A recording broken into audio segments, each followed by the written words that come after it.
Welcome to the Principles for Smart Living show with Conrad L. Jones.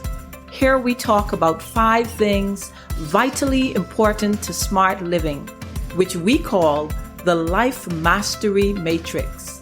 Those 5 things are faith, growth, excellence, contribution, and self-care. Faith constitutes your spiritual journey and relationship with God. Growth is your attitude to keep learning and becoming a better person. Excellence is your approach to doing quality work in everything you put out in the world. Contribution is about sharing your gifts and talents to be a blessing to others and to unlock more of your God-given capacity and capabilities. And self-care is you taking care of your body, mind, and spirit, and also getting quiet rest to refresh and renew yourself regularly. Let's join Conrad. I'm your host, Conrad L. Jones, author and founder of PurposeUnleashed.com. Now, let's get started. If this is your first time joining me on this show, I want to say welcome and thanks for sharing your time with me. In the previous episode, we talked about the concept of unique greatness and understanding what makes you uniquely great. In today's episode, let's chat about how and why becoming an authority on your own uniqueness is not only important, but it is vital to your success. Let's begin with simple definitions of those 2 words, and then we will build our own thoughts from those definitions. The word unique has 2 definitions that I particularly like. It means 1, having no like or equal, unparalleled, having no equal, no match, no peers, and 2, incomparable, beyond comparison, incapable of being compared to something else. So let's begin by establishing 2 specific facts. 1, you are so unique that you cannot be compared to anyone else on this earth. And 2, in your total unique state, you have no equal and you have no match. You are unparalleled. You, the HE or human element, is so unique in the earth that when God made the world in Genesis 1:26, he realized that creation was not completed until there was a being capable of ruling all that he created. So he made a creature just as unique as he was and is. Then to make it even more interesting, instead of just speaking mankind into existence like he did everything else, he knelt down and personally shaped man from the ground. If that wasn't wonderful enough, God then released a part of himself into man to give him life. So let us bring this idea a little closer home. Do you realize that you are the only person in the world with your fingerprints and your spiral of DNA? And if that wasn't enough, when we start adding in your specific abilities, be it singing or writing or calculating odds or communicating well with others, etc., the odds of someone having your exact combination of 5 skills plus perception increases to over 1 in 2.6 million. Yes, you heard me right. There is 1 in 2.6 million chances that someone else in the world exists with your uniqueness. And that is only if we calculated that you will only possess 5 skills during your lifetime. And you and I both know that you will be able to do a lot more than 5 things. With the addition of each new skill or ability, the chance of uniqueness multiplies greatly. Now, as a side note, I know you're probably wondering where I came up with the 2.6 million, right? So here's what I did. I simply went over to one of the largest databases for books in the world, Amazon.com, and I looked for books that talked about a particular subject by different authors. I found that at the time of this podcast that there were 445,553 books on the subject of purpose in their archive. Now, there's probably a whole lot more by the time as you check it out. and they still only listed a fraction of all of the books on this subject that exist today. So imagine if there are that many books on just one subject, all from different viewpoints and authors. Don't you think that you are unique too? So if you had just one skill and one perspective on, let's say, purpose, you would be one out of 445,553 voices on the same subject on Amazon.com alone. And that's your unique view on just that one subject.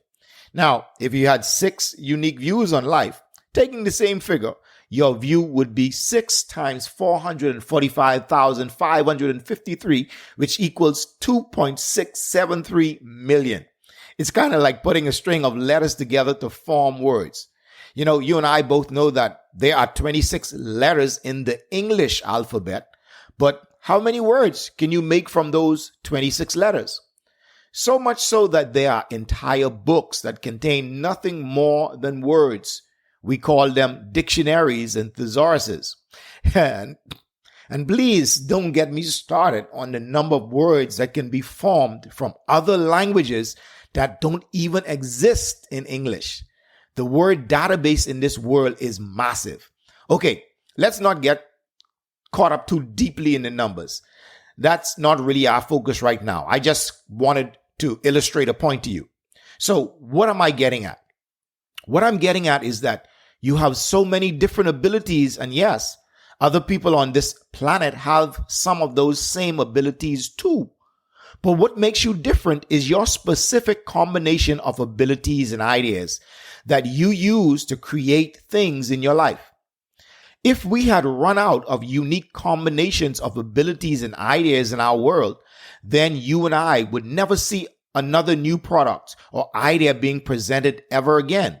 But that is not so, because we see new ideas and products introduced almost on a daily basis. So taking that into consideration, I am probably totally underestimating your uniqueness. It may be 1 in 10 billion. Now, if you and I are, as we have understood earlier, that we are so unique we can't be compared to anyone else, and that we really have no equal, why do we often try to be just like someone else? Sometimes it seems that people are never really happy with who they are, so they spend their lives trying to look and act just like other people. And you know, the biggest problem of using this as a life strategy is that they don't realize that they have failed before they even got started. They are attempting to fight a battle in which the outcome is already decided. They will lose. Why? Because they're trying to become someone that they were never meant to be. Not only will it be a frustrating and difficult task trying to achieve this goal, but also, even if it is achieved, maintaining the life that follows will most certainly lead to misery and desperation. Yet, you know, people still work aggressively to not be themselves, but to pretend to be someone else. Many of us have fought this battle at one time or the other in our lives, and some are still fighting it right now. But there are primarily 2 reasons this battle continues to rage on. One is that many people don't realize that within their uniqueness lies their life's true power to succeed. And 2, many people are just too lazy to explore who they are created to be and what they are capable of doing. Almost 96% of the people on this planet blindly believe that it is better to follow behind what the crowd is doing, what the crowd believes and what the crowd accepts, than to explore the possibility of what they themselves might be able to do. What they never figure out is that the crowd is often even more clueless than they are. So everyone just wanders around aimlessly through life, frustrated and miserable, yet hoping that someone is leading the pack until the day that they die. The other 4% that do succeed have understood that, yes, it often takes work to be unique and to develop an identity that is a little different from everyone else. This is exactly why the Creator made you different from everyone else on this planet. Hey, listen, you got to grasp this concept of your uniqueness because it will be one of the principles that totally unlock your life. You will finally be free to explore who God created you to be and to reap all the rewards of success that come with being uniquely you. So this leads us to annihilating conformity using the principle of uniqueness. You see, the principle of uniqueness is so important to you living successfully that God instructed an old Hebrew scholar by the name of Paul to write clear guidelines about freeing yourself from the grip of conformity. God never wanted you to allow conformity to trap you in its prison of mediocrity, poor or inferior quality, because he knew that if you ever allowed that to happen, you would never experience even a fraction of the greatness that he placed inside you. He knew that you would be robbed of exploring who you were created to be, and the world would be robbed of seeing what you truly had to offer. So Paul penned the principle of uniqueness in Romans 12:2. He said, "Be not conformed to this world, but be transformed by the renewing of your mind, that you may prove what is that good and acceptable and perfect will of God." In other words, Paul was saying you cannot become so well adjusted to your culture and those around you that you fit in without even thinking. You've got to be changed in the way you think, in your outlook, and even in your attitude towards life. And this happens from the inside out. Now, why is this type of change necessary? Paul said that so that you may be able to prove, to establish the truth by evidence. What is the good, perfect, the excellent or complete and acceptable will of God for your personal life or for you personally? So then, tapping into the principle of uniqueness in your life will cause you to think for yourself instead of blindly following everyone else's opinion. It'll cause you to respond and act differently according to a new set of standards and principles as defined by God. It will cause you to personally experience and uncover what is the excellent and superior quality of life that God desires for you to live. Once you begin tapping into this principle, I guarantee you will never be able to go back to a life of mediocrity and following the crowd. You will step into a new world of untapped greatness. So let's continue with this same thought so you fully grasp the concept of unique greatness. Greatness is defined as unusually or comparatively large in size or dimension, wonderful, first rate, very good, exceptionally outstanding, skillful, highly significant. When we take a short look at what God has deposited in you, yes, you, I'm speaking to you, that uniquely great person listening to this podcast right now. Here is what God made when you were born. God made someone who is skillful. You have the ability to do much good with what you already have existing in your life. God made someone who is wonderfully made. You are perfectly crafted for your life and your design path. God made someone who is highly significant. You are extremely valuable to someone or some people in this world. You are first class only because God only makes the best. God made someone who is large. You are big in your ideas, big in your thoughts, big in your views and your perspectives, big in your dreams. And the list goes on and on. So what am I saying to you? I'm saying that you don't have to look far for greatness. It stares you in the face every time you look in the mirror. Greatness does not hide under a rock. It does not hide in money or success or even fame. It does not hide in palaces or hide in Mercedes-Benz and Rolls-Royces. It doesn't hide on Broadway or even on Hollywood movie sets. It hides inside you and me. How can I say that? Don't all of those things make one great? Now, that is the real question. You see, they are all things that are attracted to greatness. They are drawn to greatness like a moth to a flame. But greatness does not get any bigger or smaller with them or without them. No, nothing affects greatness more than unlocking it and then unleashing it so that it can be a blessing to others who may experience it. And that is our journey together. One more question before we go.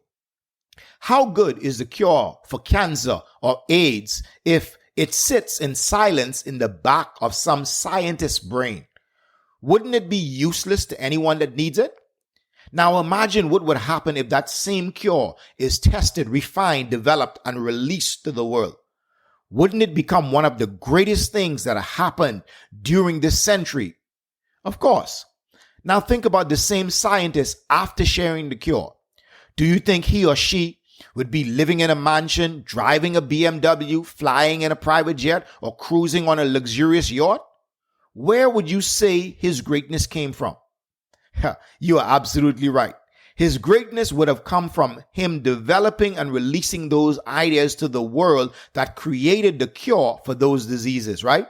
Not the stuff that he acquired. I'm simply trying to get you to see that hidden inside you, there is greatness waiting to be discovered and released. But only you have the power to unlock that greatness. So your unique greatness then is your unmatched, unequaled, God-given, first-class, highly significant abilities to affect change in this world, whether it's in the life of one person or 1 million people. It is something that only you are created to do, and it fits your life perfectly. You must do this because if you don't, it may never get done. Okay, so how do you learn to recognize the greatness hidden within you? Stay tuned for the next upcoming episode where we will discuss this. Well, I hope that you've enjoyed this inspirational session and that it added value to you. If this episode has been a blessing to you and you want to download it, share it to bless your friends, or grab the other free resources we have available for you, visit us at purposeunleashed.com/Principles Podcast and have a great day.